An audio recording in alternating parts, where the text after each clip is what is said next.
اعوذ باللہ من الشیطان الرجیم بسم اللہ الرحمن الرحیم باب الدلیل علی من قصد اخذ مال غیرہ بغیر حق کان القاصد مہدر الدم فی حقہ وان قتل کان فی النار وان من قتل دون مالہ فہو شہید۔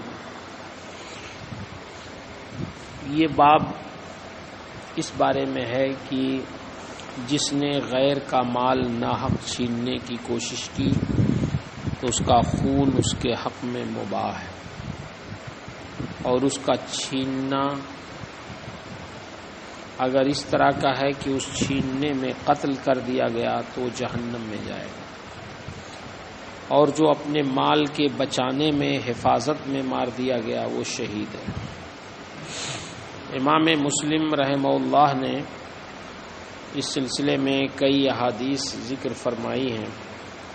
پہلی حدیث حضرت ابو ہریرہ سے مروی ہے، فرماتے ہیں جاء رجل الی رسول اللہ صلی اللہ علیہ وسلم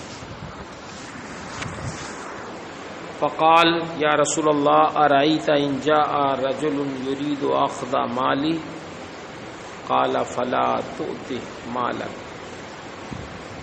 سرکار کی خدمت میں ایک شخص آئے، انہوں نے عرض کیا یا رسول اللہ آپ مجھے بتائیں اگر کوئی شخص آئے جو میرا مال لینا چاہتا ہو، چھیننا چاہتا ہو۔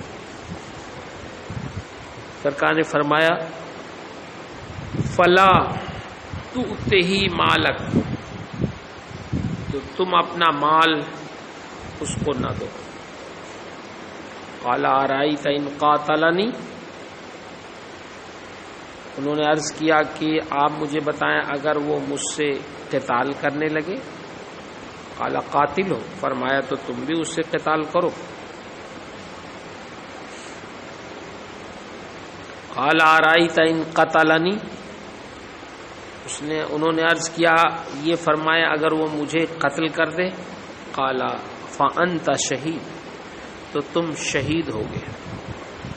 قال ارأیت ان قتلتہ، آپ بتائیں اگر میں اس کو قتل کر دوں۔ قال ہوا فی النار، آپ نے فرمایا پھر وہ جہنمی ہوگا۔ دوسری حدیث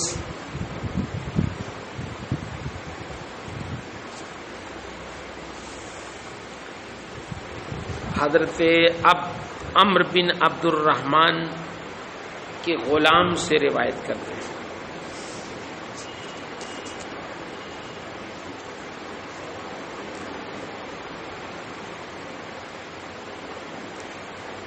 ثابت بیان کرتے ہیں کہ جب عبداللہ بن عمر اور انبسہ بن ابو سفیان کے درمیان ما کان تیسر للقتال،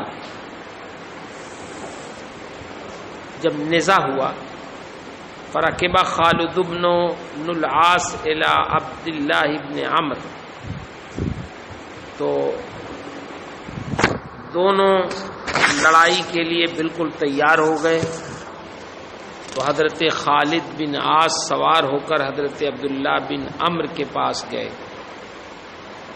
اور انہیں سمجھایا۔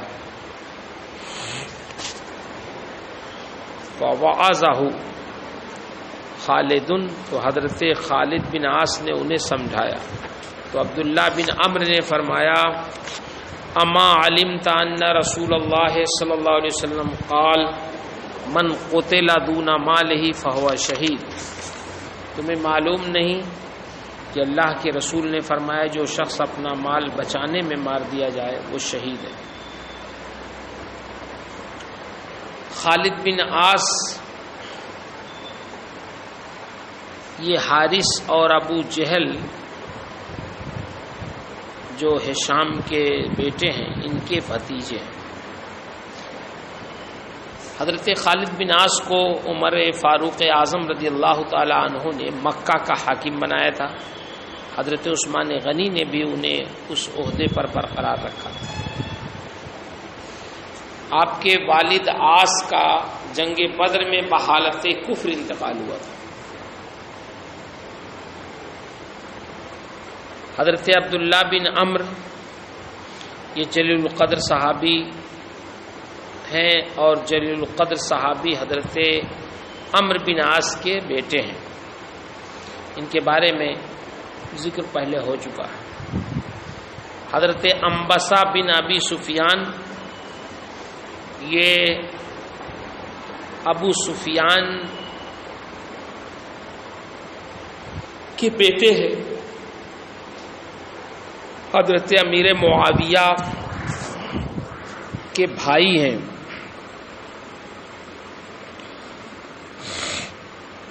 یہ کہا گیا کہ انہوں نے سرکار کو دیکھا تھا، لیکن علامہ ابن اثیر نے تحریر کیا کہ ان کا صحابی ہونا صحیح نہیں، اور نہ ہی انہوں نے نبی کریم صلی اللہ علیہ وسلم سے کسی حدیث کی روایت کی ہے. البتہ ان کے تابعی ہونے پر اتفاق ہے. ابن حبان نے ان کا ذکر ثقات تابعین میں کیا. حضرت امیر معاویہ رضی اللہ تعالی عنہ سے پہلے ان کا وصال ہوا. مسلم میں اور سنن اربعہ میں ان کی احادیث ہے. حدیث شریف میں جو آیا فأنت شہید، اس میں نبی کریم صلی اللہ علیہ وسلم نے سائل سے فرمایا کہ اگر تم اپنے دفاع اور مال کے بچانے میں مار دیے گئے تو تم شہید ہوگے. اس کا مطلب یہ ہے کہ تمہیں آخرت میں شہیدوں کا ثواب ملے گا، اگرچہ تم دنیا کے احکام کے اعتبار سے شہید نہیں کہلاؤ گے، اس لیے کہ شہید کی 3 قسمیں ہیں. نمبر 1 جو اعلاء کلمت اللہ کے لیے جہاد میں کفار کے ہاتھوں قتل کر دیا جائے، وہ دنیا اور آخرت دونوں کے اعتبار سے شہید ہے. یعنی دنیا میں اس کا حکم یہ ہوگا کہ اسے امام شافعی کے حکم کے مطابق نہ غسل دیا جائے گا اور نہ ہی اس کی نماز جنازہ پڑھی جائے گی. اور احناف کے نزدیک غسل تو نہیں دیا جائے گا لیکن اس کی نماز جنازہ پڑھی جائے گی اور اس کے خون اور کپڑوں کے ساتھ اسے دفن کر دیا جائے گا. دوسرا شہید وہ ہے جو ثواب آخرت کے اعتبار سے شہید ہے، دنیا کے احکام میں وہ شہید نہیں ہے. جیسے حدیث شریف میں کئی لوگوں کے بارے میں آیا، طاعون سے مرنے والا، پیٹ کی بیماری والا، یا مکان سے دب کر مرنے والا، یا اپنے مال کو بچانے میں مرنے والا. اس کے علاوہ بھی ہے.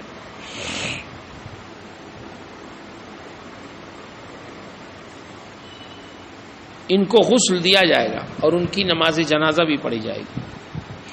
تیسرے وہ جو دنیا کے احکام میں تو شہید ہیں مگر اسے آخرت میں شہادت کا پورا اجر نہیں ملے.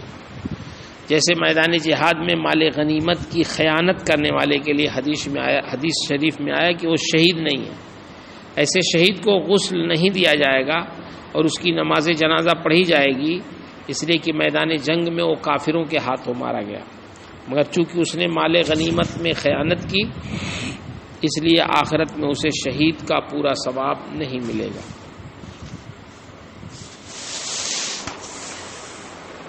اس باب کی بھی احادیث میں وہی توجیحات ہوں گی جو ماقبل میں مختلف بار گزر چکی ہیں. یعنی اگر کسی نے حلال سمجھ کر مسلمان کا حق ناحق مارا یا اس کا مال و اسباب چھینا تو کافر ہوگا اور ہمیشہ جہنم میں رہے گا، اور اگر حلال سمجھ کر ایسا نہیں کیا تو ظلم کی بنا پر وہ جہنم کی سزا کا مستحق ہے. اگر اللہ چاہے گا تو اسے اس کے ظلم کا مزہ چکھائے گا یا اسے معاف کر دے گا. امام نووی رحمہ اللہ فرماتے ہیں کہ اس باب کی احادیث سے ثابت ہوتا ہے کہ ناحق مال چھیننے والے کا قتل جائز ہے، خواہ مال کم ہو یا زیادہ، کیونکہ حدیث میں عام ہے، عموم ہے، اس میں کم یا زیادہ کی کوئی تخصیص نہیں ہے. یہی جمہور علماء کا مذہب ہے.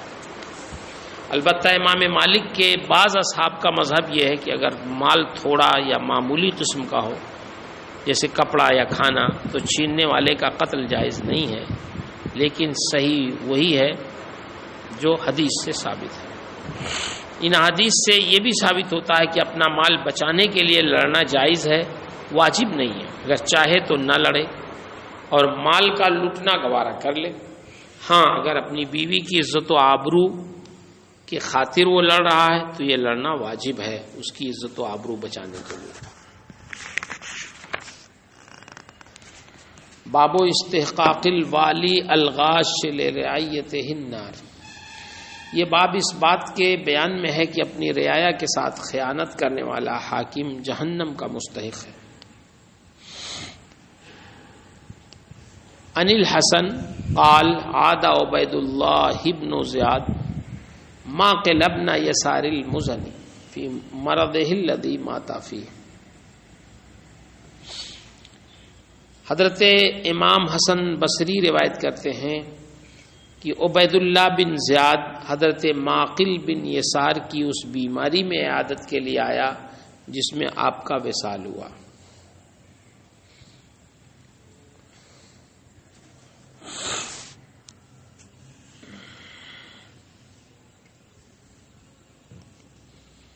فقال ماقل انی محدثک حدیثا سمیتہ من رسول اللہ لو علمت ان لی حیات ما حدثتک۔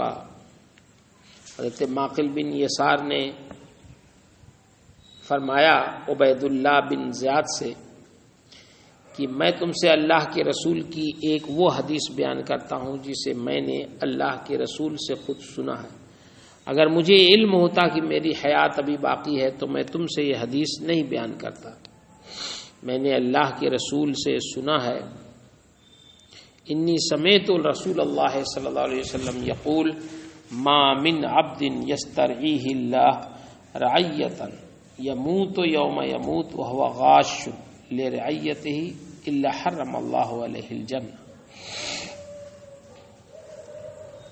ماقل بن یسار فرماتے ہیں کہ میں نے اللہ کے رسول سے سنا، آپ فرماتے ہیں اللہ کا کوئی بندہ ایسا نہیں جسے اللہ تعالیٰ رعیت عطا کرے اور اس کی موت اس حالت میں ہو جائے کہ وہ اپنی رعایا کے ساتھ خیانت کرتا ہو، مگر اللہ تعالیٰ اس پر جنت حرام کر دے گا۔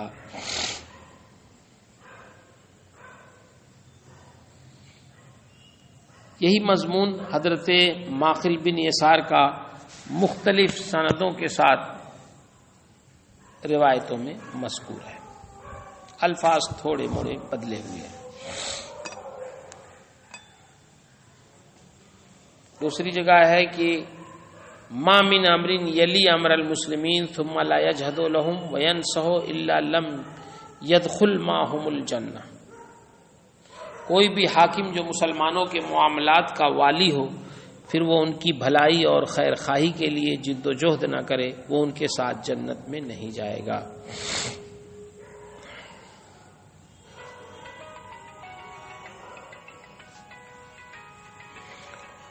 حضرت سیدنا ماقل بن یسار مزنی رضی اللہ تعالیٰ عنہ